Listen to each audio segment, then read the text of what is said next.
début de tournage, 8h30 du matin, voilà, on fait des scènes en ville, donc c'est la partie qui n'est pas storyboardée, c'est les premiers trucs qu'on tourne, donc ça commence bien.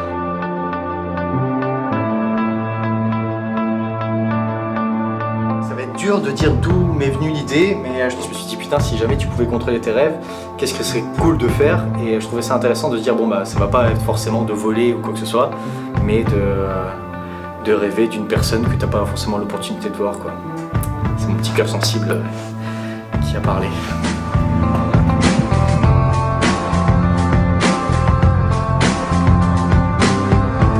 Je m'occupais des lumières, ce qu'on appelle un chef opérateur.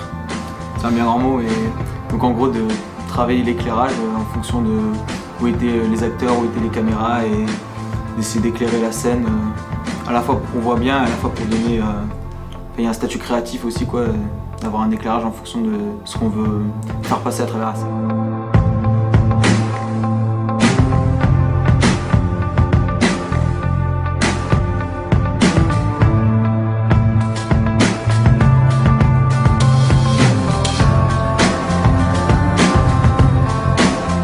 Prise 195 de l'Écartière.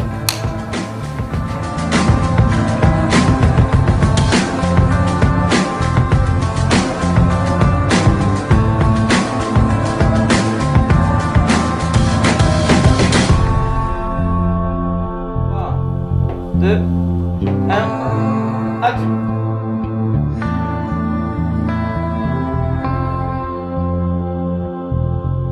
Alors je joue un gars qui s'appelle Romain et qui se procure on va dire un médicament pour pouvoir contrôler ses rêves et donc rêver d'une fille.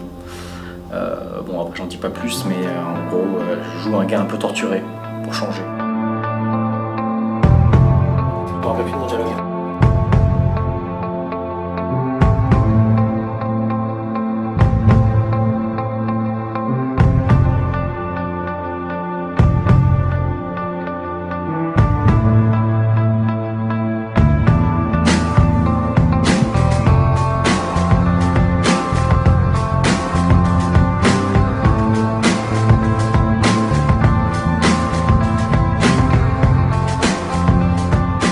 La plus dure à jouer.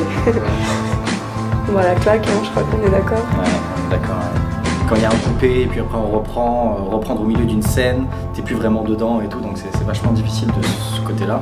Donc c'est vrai que du coup avec cette scène avec Emeline, on a essayé de faire quasiment toute la scène à chaque fois, parce que ça permettait de vraiment se mettre dans son personnage et donc de garder les émotions comme la colère et tout, et de vraiment être dans notre scène.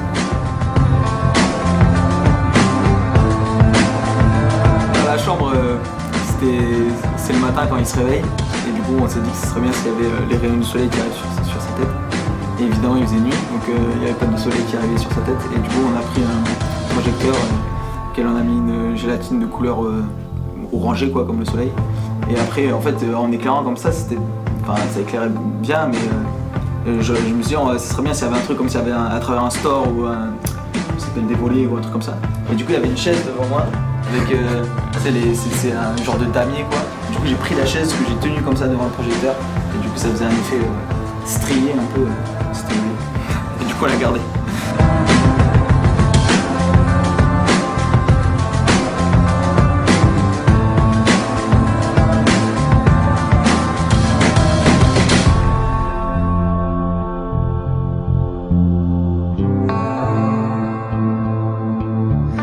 Du chinois.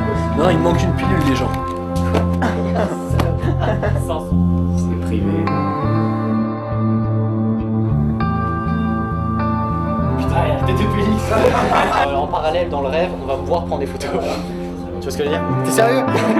Je peux pas avoir une discussion sérieuse là comme ça. Tu vois ce que je veux dire? Du coup, c'est une fin de journée. On a bien avancé. Là, on est samedi soir, il est 22h. Demain, il nous reste encore toutes les scènes de rêve à faire. Là, du coup, ils sont tous en train de ranger pendant que moi je fous rien. Je fais cette interview, c'est plutôt cool. Enfin, il y a Duke aussi qui fout rien. Ça, apparemment, c'est normal.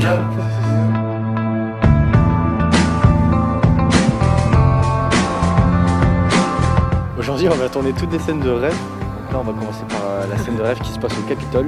Sauf que, voilà, exactement, on est censé avoir une putain de lumière, sauf qu'il est un peu trop tôt, je pense, parce qu'il est 8h26. Donc on n'a pas le soleil suffisant pour faire une scène stylée quoi. Donc voilà, donc on va attendre. Et C'est levé trop tôt pour rien. exactement. Oui.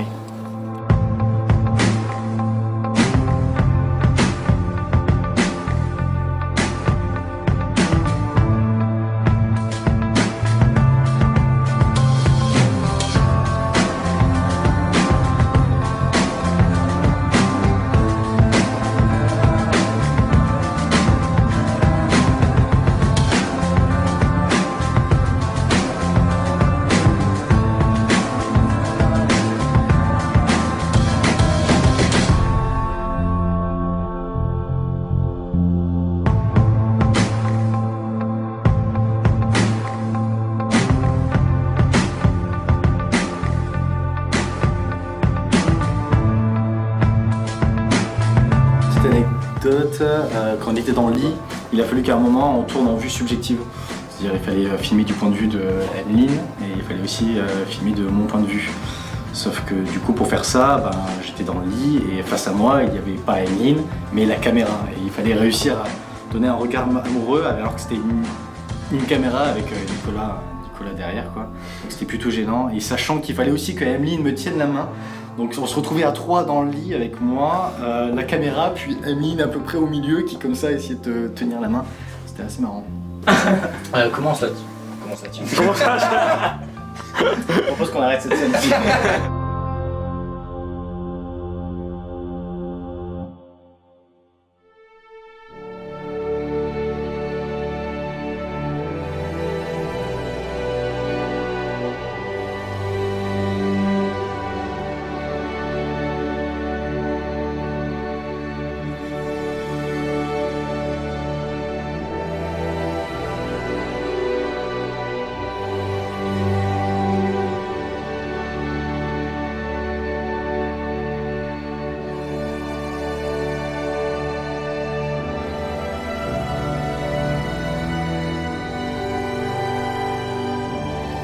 Alors pour l'ambiance musicale, il y a Nicolas Favre qui a composé la musique.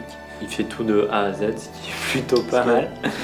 Et il a créé plusieurs ambiances. Donc l'ambiance du rêve qui est plutôt légère, l'ambiance réalité qui est plutôt dure. Aussi, il a essayé de travailler en s'inspirant d'une musique de Ludovico Einaudi, qui est Expérience. Pour ce court-métrage, en fait, on avait besoin d'une actrice suffisamment âgée pour jouer le rôle de ma maman. Du coup, on a trouvé cette actrice qui s'appelait Dominique, qui avait un jeu assez cool. Et en fait, c'est... Ouais, c'est bien. C'est bien. Et du coup, en fait, c'est une dame qui fait de l'improvisation. Et elle fait de l'improvisation avec un pote à moi. Donc c'est comme ça qu'on a réussi à la contacter. Et elle a accepté, et elle a bien joué le jeu, donc c'était cool.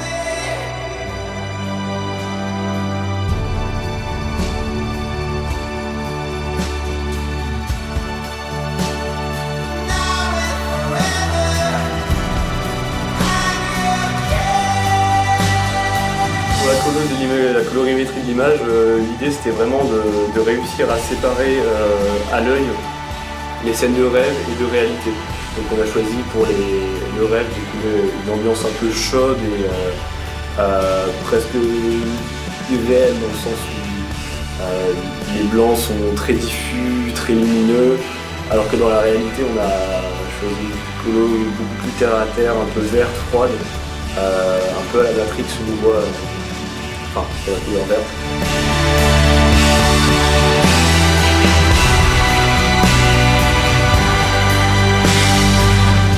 L'équipe avec qui on a réalisé ce court-métrage, on a tendance à bien s'entendre ensemble. Du coup, on s'est dit que ça pourrait être cool de se créer une sorte de groupe qui s'appellerait Instinct Créatif. On a fait 2-3 concours. Il y a eu des prix. Ouais. Du coup, on s'est dit, putain, c'est-à-dire qu'on n'est pas trop mauvais, on pourrait presque continuer quoi. Et voilà, On a continué. Et on a continué.